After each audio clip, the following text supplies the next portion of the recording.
Praise God. My name is Imperial Troy Karen and I am 12 years old. I only have a few words to say about my dad to avoid getting emotional. Dad has been the most kindest and caring person I've ever known. He has paid for me school fees every time I needed it. Special thanks to all friends of my dad living in the United States of America and everyone who made sure that my dad gets a decent burial. Thank you so much, Uncle Alex, and our singers for living for us. To my brother, Papa, and my sister, Rihanna, may God comfort us. Rest in peace, Dad.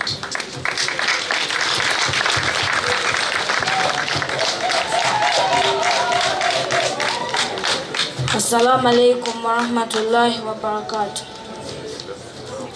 My name is Imperial Fahim Washington. I'm the son of one of the sons we are two, Imperial Nicholas Messe. I would not like to use deceased or late, because according to our religion, the people who die, they just rest, but they still be with us. I would like to thank my dad for being there for all of us, my sister Rihanna and my brother Troy, and also all our mothers. I would like to thank my mother, my other mother, Aisha, Mommy Aisha, for also supporting to bring our father back, because they would have buried him in the States, because it's a lot of money to bring someone back here in Uganda. I would like to thank my father's friends. I would like to thank my siblings of my mother's side and father's side. I would like to thank the people of the States. I won't say a lot of words because I'll start bringing out tears when I bring the memories of our dad, how he treated us well. Very sorry, very sorry. I would like to not say the memories. Sorry for not saying the memories, but I'll feel nervous. But may our father, Imperial Nicholas Abdul Karim, aka Messe Bonjem, may his soul rest in peace, and we pray he goes to Jannah. Thank you. Thank you, Rihanna Mwebali. I think you can get the real picture and the feeling. I would like to thank everyone who is here. Jagala bebaza, jagala kutabula ennimi zinjogera, because first and foremost, jagala kwebaza abantu b'omu America, bonna baganda baffe abaafubye Muvawala and team. Muganda wange weebale nnyo Muvawala, ba George, Basekamati, mwebale okulaba nti okuzza muganda wange oyo Messe si kintu kyangu nnyo. Mwebale nnyo muzizza mu famire amaanyi. Njagala okwebaza abakyala bonna, bambi mwebale nnyo okubeerawo until the last minute. We are celebrating him. Sagala tubeere banakuwavu. Njagala okwogera ebigambo bitono nnyo. Muvawala ojjukira bulungi bwe nafiira mukulu wange. Nafiira mukulu wange nga ndi ku stage. Ojjukira bulungi. Nga bw'olaba ng'oyimba, oli najja n'agamba afudde. Naye ng'abantu basasudde show, olinamu abantu nga3,000, tolina bw'obagamba nti nfiiriddwa omuntu. Njagala okwebaza Katonda agumya abantu. Njagala okwebaza okukkiriza kwe tulina nti Kamese, zinamuyitanga Kamese, tasobola kufa era ajja kutusigala nga tumulaba, olw'ensonga Messe agassa abantu bangi. Mulina ekintu kye mutannawulira olwaleero. Amanya Messe g'alina, buli w'alina lirina omugaso gwali. Lwaki njogera ekintu ekyo? Natandika ne Messe ebya music mu 1988 nga nze nsoma nga Messi alaga firimu ku Siteba. Messi alina engeri gye yagatta omusajja bamuyitanga Omar ng'abeera awo e Nakasero. Nze bwe nva ku ssomero nga Messi agamba tugende ku firimu. Omar yayagala Messi nga tamulinaako Luganda. N'agamba nfunye omulimu ne n'obuuma bwe nnina bonna mu butwali. Wansi awo bwe bayita ku yaadi kati waliwo ekizimbe bakiyita Thoban Center. Thoban. We wali ka studio aka Mega Tracks awava music wa Uganda we yasibuka. Messi yali mugezi, yali tamanyi nnyo okuyimba nenga mujagujagu nnyo. N'agamba ne tusobola okukola music wano. Nenga nze byayogera studio zendaba eza Renzi ezirina Rwiru, studio endala Afrigo nga zirina Rwiruzi. Ye n'aleeta tape bbiri n'ateeka eno tape endala n'ateeka eno tape esasi n'ebulamu n'anyola n'akawaya. N'agamba kati kyetuba tukola tuteeke eno instrumento okuba eno. Naye nga studio yaffe yali wabi nnyo. Wa studio yali ku luguudo. Kati nga taxi bwe ziba ziyitawo nga mulikodinga ogenda okuwulira ng'oli agamba bweyogere nakawa agenda nga kikwatira mu luyimba. Nina Messi lwaki tetweyongerayo emmanju? Kati waliwo omukyala bamuyitanga Mama Niki. Gundi oyo Jenkins amumanyi. Mama Niki yali nanyini Landlord, yali landlord w'akazimbe ng'ate nalina byakolerayo.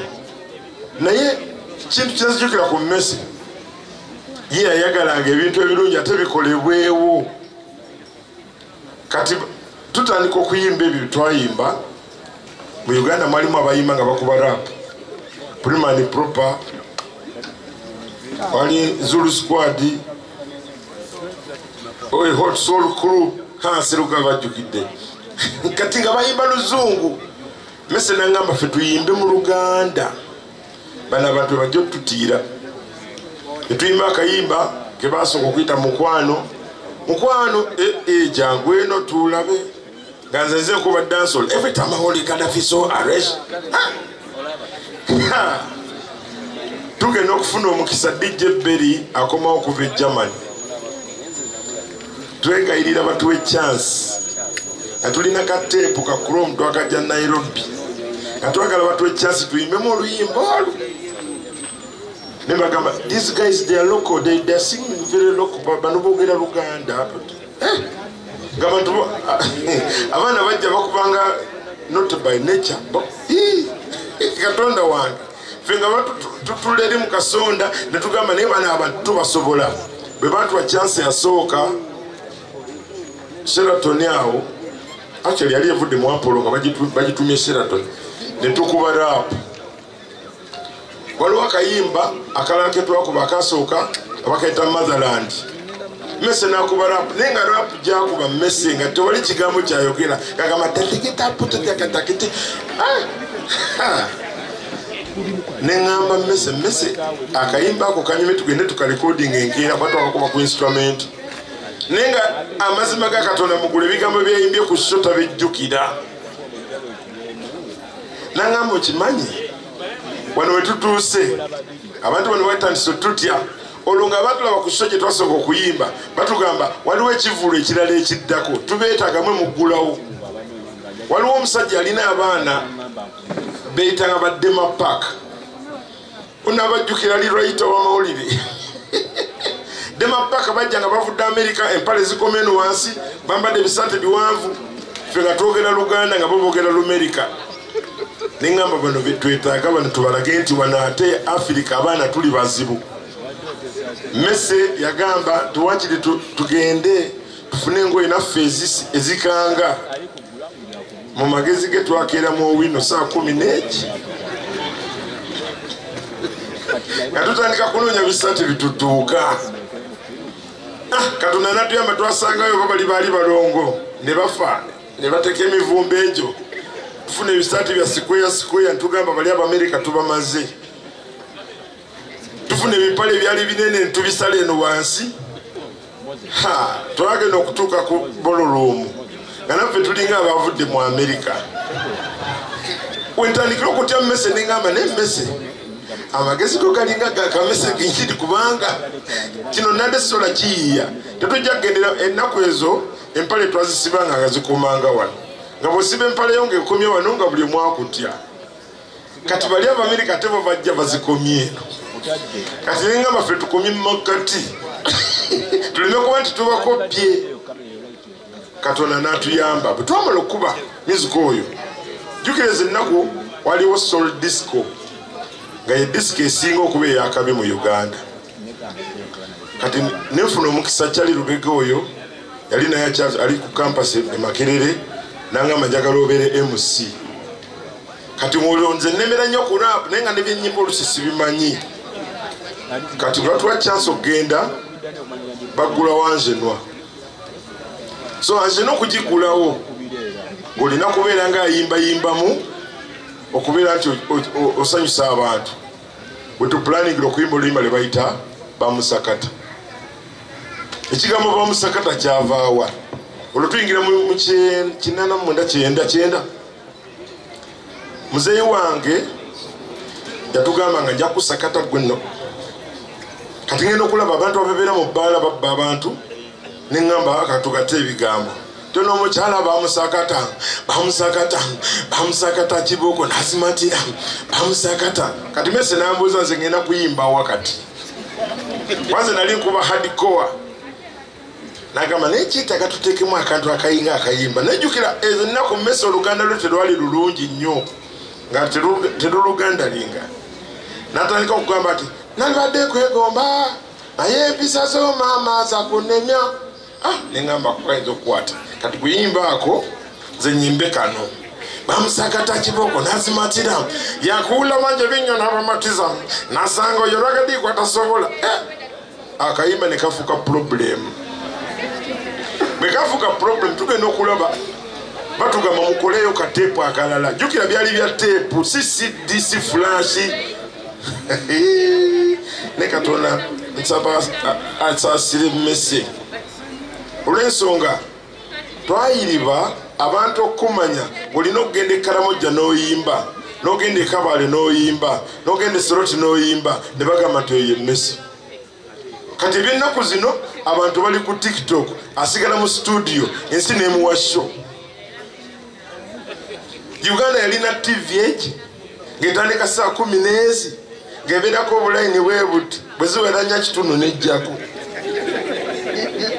kati nga kitegeeza kuteekako ku TV just neva kulaba ng'olinganga akoze bw'ati ogenda n'abeeka n'obagamba nti twawadde bakabi era message yasooka okukola nga ngamba nomanyi nakonekitinze waliwo kasajja kange kakola ali ku TV kati ku TV awo emmanju awo yeyo TV nga saa 12 babayita ne munzina nga mwetolola bwe muti ku TV kati nga mesa agamba bwe tufuna chance ne twetoloolako ku TV wakiri twekuba engwala naye ensi ekole ki era tuba tuli awo twava ku mega trucks awo nga mesa agamba ne tufune ebipale byaffe biri era kulaga nti tuli banjawulo omu nga tuyingira ku UTV omusajja atukkiriza tukuba akayimba tebatukkiriza kuba kaffe nno bakuba buyimba bwa South Africa bwe mulina kuzina wemesi manelo neŋŋamba ne kakati ffe tetuzinanga bano ffe tuzinemu nga twekyankula then bagambe bano ate nga bazinye nnyo era gye twakola kati Mesa alina engeri gyeyali azinamu nga tazinira ku biiti bulungi yali azinanga abazungu omusajja n'agamba naye bano bagira badde ebbale nenga Mesa tukoze bombi batugamba tuzinire mu layini ate gotandise okukola ki omusajja nemuga tuweeyo chance ffe twayimbye wali n'agamba mbajjukidde tujja kufuna obudde bwammwe mujja kujja ebiseera ebyo tewali simu ya mobile phone omuntu wagamba nti tujja kulaba olina kugenda n'olinda lwali kulaba ningamba Mesa natulaba ati ati tuli wali oyita wano ba Jenkins bali basulawo ku Dowinton wano nga tukkirira wano n'agamba ffe tulina kulemerangako tujjenga buli lunaku ujje banatuweera chance tuba tukyazunga mu UTV gye tusangira omusajja yakuba all Ugandans from A to Z Abarigani nagamba I saw your performance, you are very good, you bring your tape. Oyo yatukola ekibi twalina tape emu gye tutambuza nga gye tuyimbirako kati natugamba tape tukole ki Mese nagamba we are going to give you the tape, let us first talk. Ne tuddawo ebbali awo nangamba eno Chrome twagijja Kenya omuyayo no wagitwala tagenda gituddiza bali abaye bajja tuyita tuperforming ekintu kikole ki kiyiike jukira si buli tape nti eperforminga kuba walingawo tape eza Chrome neza TDK kati eya Chrome nga bagikutwalako show yefudde kakati netukkiriza ntugamba manyi waliwo kojja wange asuubula bintu Kenya bw'aba agenda tufune obusente tubumuwe atuleeteyo Chrome ezi eno tugiweeyo. That is how AM lwetandika okuba olimba bamusakata ku radio nga ne bakuba by'abakongo bakuba by'aba South Africa eby'abannayuganda bali bakuba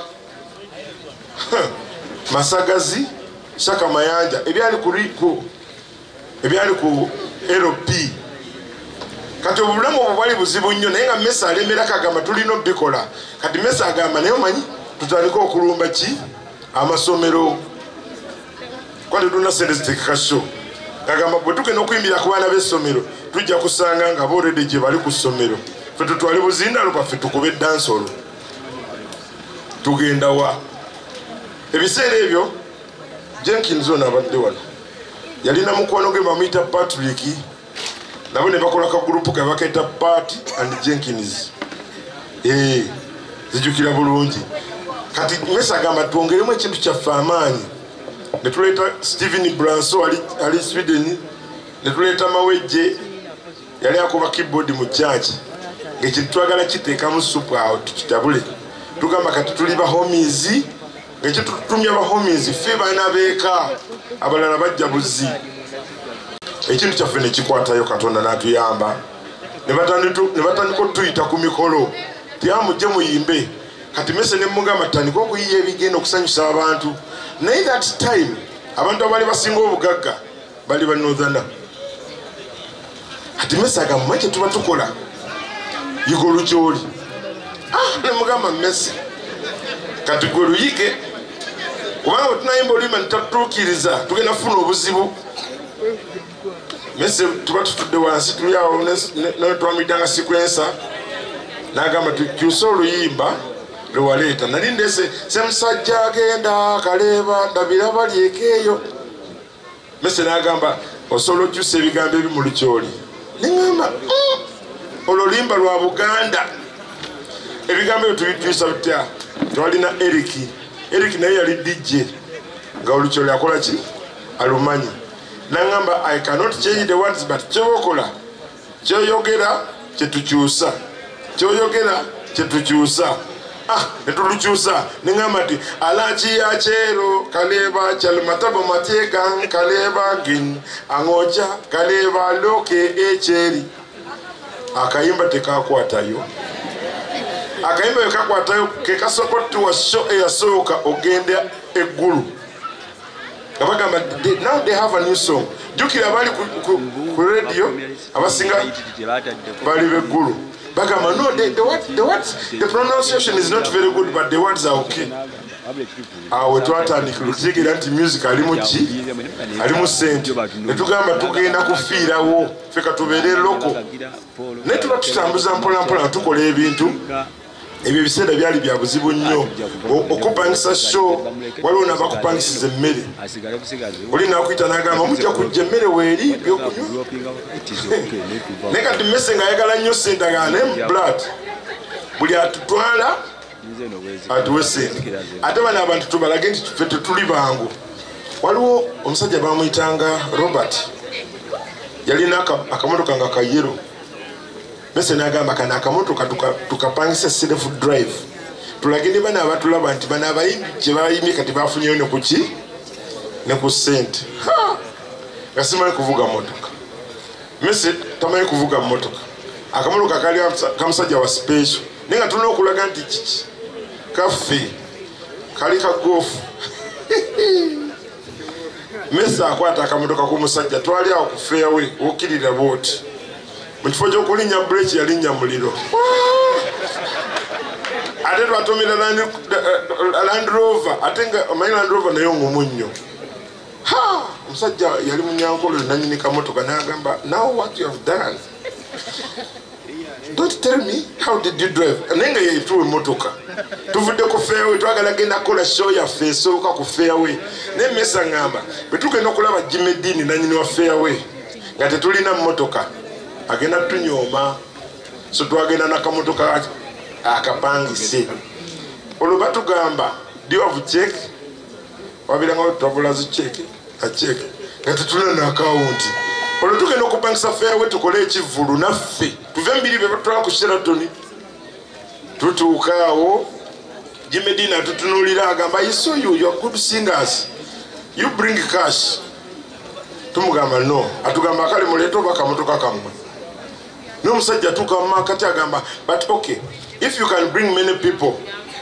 and do a very good show we can calculate and I get money afterwards omusajja olwayogera ekyo tusanyuka nnyo Mese bajja batuvuga n'asalawo akole ki avuga akamotoka naye nga kammanyo nakwamu bwe twamala accident eyo omusajja ntumugamba ngeri gye tugenda okukola show tujja kukumalayo lumu nga tukoze eki tumaze okukola omuyindi atuwadde ekifo tukole ki tukole show awo ngamba Mese kati we bituuse twongereyoko n'omuntu ayimba omulala. That was what brought Irene Namubiru. Okitegeera nga Irene Namubiru alina kuwoomereza nga tuyimba ye yateekamu akaloboozi k'ekikyala ne tulwana n'endongo. Irene Namubiru yali akola mu studio nga recordinga nga ye recordinga bya Maria Carey ate nga yagala bya luzungu. Kati mbukata Irene engeri gye twakubiba mu sakata katugenda kuba yakayimba akagamba omukyala mama tokaba ulira bulungi mama sijja kukuba obwo busente bwe walya nyabo bali butono era nzija kubukola well namulaba ne mubulira ekikwata ku buwalo bw'omu Kampala akayimba ne kakwatayo nenga kyenjagala kimu kyetuyiga mu kino sagala kwogera bigambo bingi okolagana awamu kyekyatufuula ekyo kubanga twagambanga nti Mese kyonsingako bujagujagu zikangende njiye kali nengo oyinza okubeerawo Mese n'agamba nomanyi wali walina kapate tatuwa bingi agenda tuwa amplifier nete amplifier tunagirya yanti wetubeera na amplifier nebuguma okitegeera omuntu omujagujagu bwatyo netutambula Katonda n'atuyamba netwongerako ennyimba abantu ne batandika otutegeera awo mu 95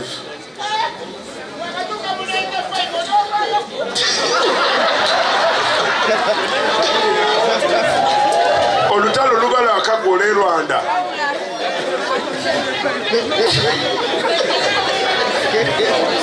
olutalo lw'e Rwanda lubala akagwa jukira abalwana baali bannayuganda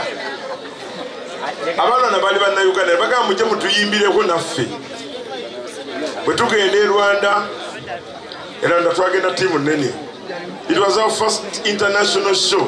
Ngabo gamba nti ngenze nfulumye Uganda ngenze kuyimbako bantu. So ne tugenda tukola show e Rwanda ne kikola bulungi ne tufuna sente. Bwe twakomawo ebirowoozo ne bikyuka. Ekya homies ne kibeera nga tulinganga abaagala kivaako olw'ensonga buli omu yali akuttemu kaki ku kasente. Awo nange mwami Lubega n'angamba kati ogenda kukolera wano nga tovaawo. Ne mubuuza nkolerawo ntya nga sigendako mu kiraabu ndala nina kubeera mwanje n'omukka era sigenda wantu walala. Kati omwaka ogwe gumu bankyali awo nga mwami Karim Hilji agamba agenda kola radio akole ne disco naye nga ngamba engeri gy'obadde kwana by that time bali bampadde omulimu ku Ssanyu FM nga ndi DJ ku Ssanyu ng'akola ka program ka ku Ssanyu FM. Mwami Karim bw'ayagala okukola kiraabu ne mugaa sisobola kudduka gye nkyalina contract nengamba Messi ngenda kutwala awantu obere DJ obere MC no kubanga obikola ki obimanyi Messi nangamba ekyo kyangu naawe ekyo kyangu ate nja bikola kanenga makasoke mbuze bibagala ngino okutuka ku muzungu yali akola setup ya club ngabagala omuntu yasoma okutiminga amataala oga programminga nga sibisomangako ngabagala omuntu amanyi okubisa amayinja na scratchinga nga byonna bizibu angazi kati gundi nagamba nti Karim nagamba bobera DJ wange ogenda kunonyezayo ba DJ bana bawe nyumba nga mulimu buli kimu fridge TV oleta blessing ezo contract myaka ena nengamba babenda bagenda kunsiba Messi nagamba nze nkiyingira bwe yagamba nti nze nkiyingira wentira omusajja oyo amagezi ge twagenda wa yakubanga oldies yafa mugenzi oyo banji namugamba I want to learn how to use the LP properly n'amataala nabiwandika mu katabo bwamala biwandika mu katabo Karimu natuyita ogenda tugezesa Messi nagamba nze ntandika nengamba ono omusajja agenda kuleeta obuzibu Messi nateeka ku mixer nakola ki amataala gatandika okutambula Messi ne bamuwa omulimu kati Messi bamuwa omulimu bamugamba ennyumba just leeta ngoye zo sente amataala ga equatorial gogenda ga controllinganga Messi agenda ne DJ Shai n'omugenzi DJ Roni ne bafuuka ba DJ bakabi aba equatorio so kakati lwaki njogera ku Messi omukwano gwaffe yadde nga homies yali evuddewo twasigala nga omukwano gwaffe kola ki weguli Messi talina bujayi Messi tabadde na kuwalana Messi tabadde na busungu buyinza kumalako wiiki Messi nagamba mani kitambula bulungi netandika okukola neva musanyu netandika okubeera DJ wa Dembe etandika okubeera DJ wa Dembe FM Katonda natuyamba netandika okutambula ogende Bulaaya gyetwatandika okukola show manya nti Messi musajja mugezi nnyo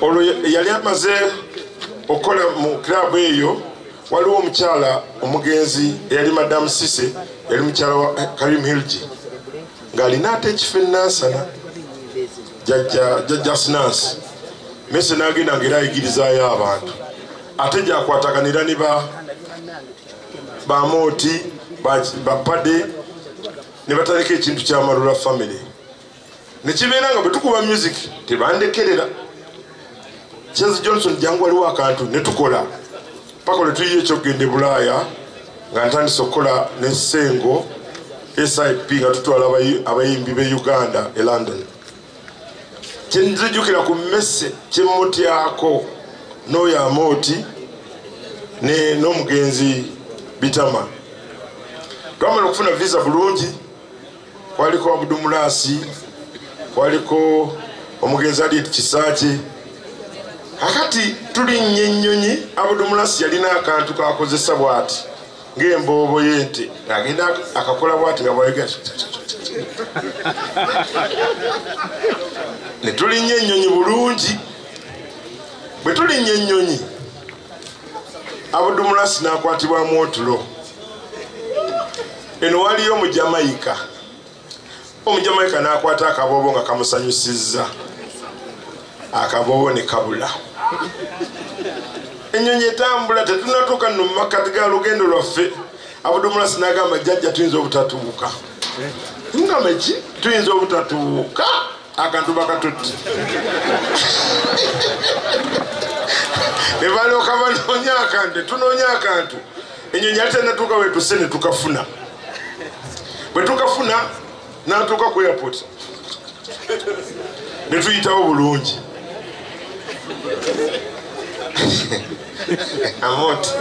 Amooti bwe twatula mu mmotoka ne tugenda bulungi awaka ffe tetwagenda mu hoteri twagenda awaka wembeera kati abasajja abo balina ekintu kye baakola bali tebalina script gye bagenda kuzannya London naye nga bagenda kutandikira ku kabooba akakoze eki akabuze kye banyiizaamu kyali kimu bajja mu nju yange mwe bansula naye ate nange ne banzannya bagamba mbu omuceere ngubala mbala buli kantu nembuteeka soda muteeke noteekako olula nembala zigaddewo kati mmanyi kyategekene ebyasonga bwe bigende n'abantu banyumirwa kyegenda mu maaso ngenda okulya bagamba amalula next on stage nengamba kandi abe bagenda okuzannya kuba tebakoze practice tebakoze eki ngenda okulya basooka bazannya embobo naye nsooka nenseka nenga nebana abasajja batasirikako ngenda okulira bantandiseeko nengamba embwa zino nze ntambula nazo nze nkola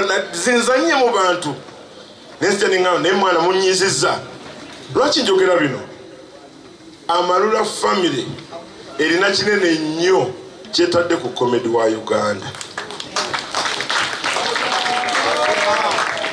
ate lwaki njogera bino tuwe credit weeva ani yatandika Amalula family ani agibaddemu ani agifunyeemu ani agiyigiddeko nti industry erina gyevudde nti olwaleero tuli wano ffenna we have to respect this man for his brains era nsaba abaana be reason lwaki ngambye abaana be basooke boogere whatever we are saying that your dad has done one of you omuntu omu ku mmwe agenda kutwala dadi kyakoze. The reason why we are all here, let me tell you one thing. Abantu bonna abali wano ba superstar ba Uganda mesa alina kyabagasseeko ekiri awo yadde nga tebakyogera abamu.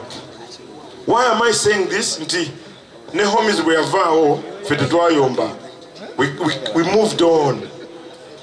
Paka mesa we yatuuka America nangamba man kati Boston nvuddeyo yali wamu ne George Mulindwa nagamba ngenda kulumba Arizona kati Arizona ne mugamba yi mese nagamba nkugambye Arizona gye ngenda nengamba Katonda mulungi nti mese obulamu bwe bubadde bwa firimu gyoyinza okuzannyamu era njagala abaana be. You're my kids. Please don't run away from me. Don't run away from me. I'm your dad. Abaana bange n'abaana ba Mese emyaka gyabwe tegikyuka nnyo enkola yabwe tekyuka nnyo. We still have to be the same people. Saagala kwogera bigambo bingi. Muganda wange oyo alise mark nene ku industry ya Uganda era njagala Katonda amulamuze kisa.